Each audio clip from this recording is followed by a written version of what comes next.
नाही, बोगस जर कुणी कागदपत्र सादर करून कुणबी जातीचं म्हणजेच पर्यायाने ओबीसीचं प्रमाणपत्र मिळवत असेल तर त्या व्यक्तीला आता आजन्म कारावास करायला पाहिजे मी म्हणतो. कारण ही काही लहानशी घटना नाही आहे. काय तुम्ही बोगस कागदपत्र देऊन ओबीसी जातीचं प्रमाणपत्र मिळवून खऱ्या ओबीसींचं नुकसान करताय, हा किती मोठा गुन्हा आहे.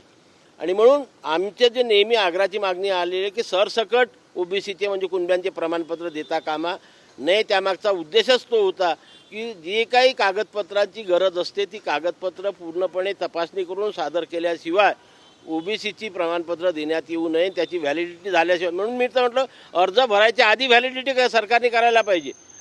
नॉमिनेशन फॉर्म भरायच्या आधी व्हॅलिडिटी प्रमाणपत्र मागायला पाहिजे. ही निवडणूक झाल्यावर 6 महिन्याची जी मुदत देतात ती रद्द करायला पाहिजे. याच्याच करता की अशा प्रकारचे बोगस प्रमाणपत्र सादर होऊन जातीचं प्रमाणपत्र मिळवतात आणि मग व्हॅलिडिटीमध्ये मॅनेज करण्याचा प्रयत्न करतात. परंतु व्हॅलिडिटीमध्ये बसलेले अधिकारी हे तशा प्रकारच्या घटना घडू देत नाही म्हणून झाले. म्हणून या लोकांना आजन्म कारावास सरकारने द्यावा अशी तरतूद करावी आणि भविष्यामध्ये अशा प्रकारचे खोटे प्रमाणपत्र निर्गमित होणार नाही याची सरकारने काळजी घ्यावी. एक उद्याला मुख्यमंत्री अधिवेशनात येणार तेव्हा हा विषय तुम्ही त्यांच्या निदर्शनास आणून द्याल का? नक्कीच नक्कीच. म्हणजे ही तर ताजी घटना आहे ना. आम्ही सांगू उद्या आज जे आपल्यासमोर बोलतो आहे ते आम्ही मुख्यमंत्र्यापुढे मांडू की सर अशा प्रकारचे जर बोगस प्रमाणपत्र निर्गमित होत असेल आणि त्या व्यक्तीने खोटे कागदपत्र सादर केले हे प्रूव्ह झालेलं असेल तर त्या व्यक्तीला आजन्म कारावासाची शिक्षा आपण करण्याची तरतूद कायद्यामध्ये करावी, जेणेकरून भविष्यामध्ये खोटे प्रमाणपत्र मिळविण्याचा कोणीही प्रयत्न करणार नाही. हे मुख्यमंत्र्याकडे मांडू. काही लोकांना ओबीसी मनाला नेते आहे, त्याबद्दल तुमचं काय मत? नाही, आम्ही तर म्हणतो जर ओबीसी आहात तर लाच कशाची आहे. फायदे घ्यायला ओबीसी आणि जय ओबीसी म्हणायला लाच मला एक समजतच नाही. आणि म्हणून आमचं पहिल्या दिवसापासून म्हणणं आहे जोपर्यंत सर्व ओबीसी जय ओबीसी म्हणायला सुरुवात करणार नाही आणि ओबीसी म्हणून एकमेकांना विश करणार नाही तोपर्यंत ही ओबीसीची मुवमेंट मोठी होणार नाही. कारण तुम्ही लपून लपून मी ओबीसी अरे खुल्या म्हणा ना जय ओबीसी. आणि मी तर म्हणतो ना जय ओबीसीच्या पुढे काही म्हणा, जय ओबीसी जय रामराम म्हणा, जय ओबीसी जय जिजाऊ, जय ओबीसी जय शिवराय, जय ओबीसी जे म्हणायचं ते म्हणा ना. जर ओबीसी आहात तर जय ओबीसी म्हणून एकमेकांना विश करा, जेणेकरून एकमेकांमधला ओबीसीपणे जागृत होईल आणि ओबीसी समाज सक्षम सुदृढ होईल. मला एक सांगा आणखी एक महत्त्वाचा प्रश्न की विजय वडेट्टीवार यांच्या बदलत्या भूमिकेकडे तुम्ही कशा प्रकारे बघता? नाही, हे बघा कसं आहे, बदलती भूमिका मी त्याला म्हणणार नाही. त्यांना वाटत असेल की माझ्या नेतृत्वामध्ये ओबीसी समाजाचं भलं व्हावं तर मी तर नेहमी म्हणत असतो की 60% ओबीसी समाज आहे आणि या 60% ओबीसी समाजाचं काही मी एकटा नेतृत्व करू शकत नाही आणि मीच करावं हे काही मी अपेक्षित धरत. म्हणून जेवढ्या नेत्यांना ओबीसीचं नेतृत्व करण्याकरता पुढे यायचं आहे त्या सर्वांनी पुढे यावं. जय ओबीसी पहिले म्हणावं, बॅनरवरती जय ओबीसी लिहावं आणि मग ओबीसीच्या संविधानिक मागण्या सरकारपुढे मांडाव्या आणि त्या पूर्ण करून घेण्याकरता प्रयत्न करावा. ही माझी सरकार त्यांना विनंती राहील. परंतु कुठल्याही प्रकारचं हे न करता काय आपलं हे करून समाजाची दिशाभूल होईल अशा प्रकारची कुठलंही कृत्य त्यांच्यातून होऊ नये हीच माझी अपेक्षा राहील. जे सत्य आहे ते समाजापुढे मांडावं. तिवारांकडनं दिशाभूल होत आहे समाजाची कुठे? नाही, मी असं म्हणणार नाही. मी मागे जेव्हा त्यांनी म्हटलं की तुम्हाला हे बघा की जेव्हा 2 सप्टेंबरचा शासन निर्णय निघाला होता तेव्हा मी जगजाहीरपणे भूमिका घेतली होती की याच्यामुळे आमच्या ओबीसी समाजाचं कुठेही नुकसान झालेलं नाही. तेव्हा माझ्यावरती खूप मोठे मोठे आरोप करण्यात आले होते. मी सहन केले ते सर्व आरोप काय, पण शेवटी सत्याचा विजय झाला.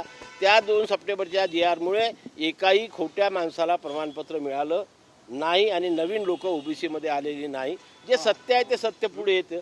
हे सत्य मांडण्याचं काम प्रत्येक आंदोलनकर्त्यांनी करावं हीच माझी भावना राहील. उद्या अधिवेशन होतोय, काय नेमक्या मागण्या तुमच्या दोन्ही मुख्यमंत्र्यांसमोर असणार आहे? जरांगे पाटील सुद्धा जे ते आता आंदोलनाला बसणार आहे. नाही, हे बघा उद्या हे राष्ट्रीय अधिवेशन आहे. राष्ट्रीय अधिवेशन असल्यामुळे पहिले आम्ही राष्ट्राशी संबंधित देशाशी संबंधित ज्या मागण्या आहे त्या ठिकाणी मागणू. ज्याच्यामध्ये प्रामुख्याने पहिली मागणी आमची राहणार आहे की कुठल्याही परिस्थितीमध्ये येणारे होऊ घातलेल्या जनगणनेमध्ये त्या प्रश्नावलीमध्ये ओबीसीचा कॉलम असावा, जातीचा कॉलम असावा आणि सरकारने जे आश्वासन आम्हाला दिलं होतं त्या आश्वासनाची पूर्तता करावी आणि ओबीसीची जातनिहाय जनगणना करावी. हा देशपातळीवरचा प्रमुख विषय त्या ठिकाणी राहणार आहे. ओबीसीचं मंत्रालय केंद्रामध्ये सुरू करावं ही मागणी त्या ठिकाणी राहणार आहे. नॉन क्रिमिलियरची मर्यादा रद्द करा ही मागणी त्यापर्यंत आहे. तोपर्यंत 20 लाख रुपये करा. आणि हे महात्मा ज्योतिराव फुलेंचं 200वी जयंतीचं वर्ष आहे. त्या वर्षानिमित्त भारत सरकारने महात्मा ज्योतिराव फुले आणि सावित्रीबाई फुले यांना भारतरत्न देऊन संपूर्ण बहुजन समाजाला न्याय द्यावा ही सुद्धा मागणी त्या ठिकाणी आम्ही मांडणार आहोत. जिल्हा न्यायालयापासून सर्वोच्च न्यायालयापर्यंत ओबीसी समाजाला आरक्षण द्यावं ही मागणी त्या ठिकाणी. अशा 26 मागण्या ह्या उद्या आम्ही राष्ट्रभरच्या देशपातळीवरच्या मांडणार आहोत. महाराष्ट्राचे मुख्यमंत्री येणार आहेत. त्यांच्या समक्ष आम्ही प्रमुख मागणी जी मांडणार आहोत की ओबीसी विद्यार्थ्याच्या मुलांना 100% स्कॉलरशिप लवकरात लवकर लागू करावी. जे पोरं हॉस्टेलमध्ये राहतात ओबीसीचे मुलं मुली त्यांना SC ST प्रमाणे निर्वाह भत्ता लागू करावा आणि 12 महिन्याची ती राशी द्यावी. 10 महिन्याचा सध्या दिला जातो. परीक्षा लांबत असतात, पोरं 12 महिने राहतात. 2 महिने त्यांना स्वतःच्या खिशातून खावं लागतं. त्याचे वडील पैसे देऊ शकत नाही, उपाशी राहावं लागतं.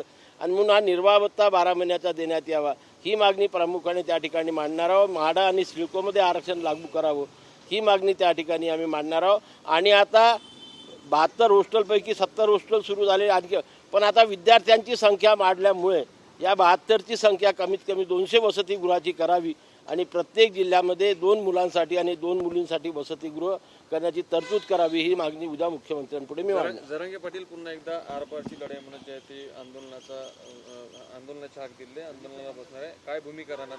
आमची भूमिका स्पष्ट आहे. आम्ही आमच्या संविधानिक अधिकाराचं रक्षण करण्याकरता, संविधानिक आरक्षणाचं रक्षण करण्याकरता सज्ज आहोत.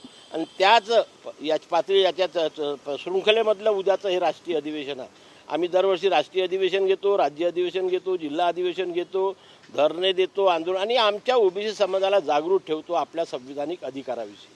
त्या अधिकाराचं रक्षण करण्याकरता उद्या जर सरकार आमच्या आरक्षणाला किंवा आमच्या संविधानिक अधिकाराला कुठं धक्का लावण्याच्या मनस्थितीमध्ये आहे असं ज्या दिवशी आमच्या लक्षात येईल त्या दिवशी हा संपूर्ण ओबीसी समाज राज्यातीलच नव्हे तर देशातील एकसंघपणे उभा राहून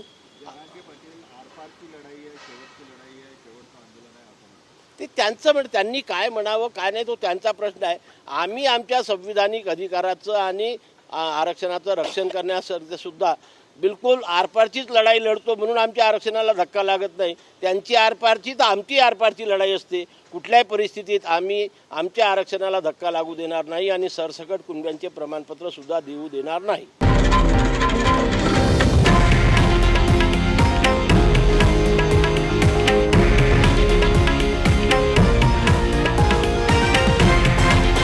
हे आहे देशातील नंबर 1 न्यूज नेटवर्क आणि आपण पाहत आहात TV9 मराठी, एकमेव.